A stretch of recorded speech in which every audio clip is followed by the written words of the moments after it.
mos folur për numrin e kafshëve të egra që garojnë kundër njëra tjetrës. Në një të parë do të thosha se këtu rrotull ka të paktën një 500 kafshë të tilla që kërkojnë ushqim. Nëse nuk bëhesh më i fortë, nuk do të vësh dot gjumë në sy. Da mund ta dish ti se ku fshihen ato?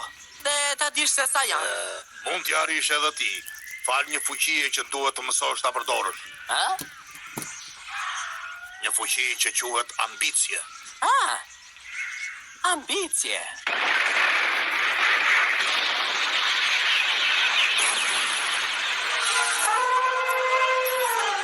Ja ku është një, shiko, erdhi një kafshë egër, rrotullu, është një pasteje. Dëgjoj, Raber. Ambicia është një fuqi e vjetur që të gjithë njerëzit e botës e kanë brenda vetes. Është gjigant, 5 herë më i madh se një elefant normal. A do të vesh apo jo? Fuqi, energji, karizmë. Ambicia është një fuqi misterioze që njerëzit arrin ta ndjejnë normalisht. Fatkeqësisht ama, pjesa më e madhe e tyre nuk arrin që të zhvillojnë këtë potencial gjatë gjithë jetës. Mos vësho kur për asgjë. Kjo është e vetmja forcë e vërtetë. Kujdes, Lady! Sekund! Gjem!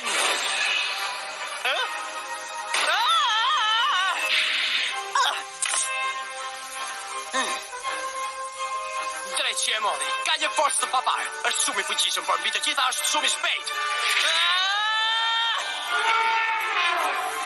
Më dëgjoj me vëmendje. Duhet ta dish se ekzistojnë të paktën 2 tipe ambicieje. Ki kujdes! Rri qet. E di shumë mirë se elefanti do të mundohet të më godas majtas.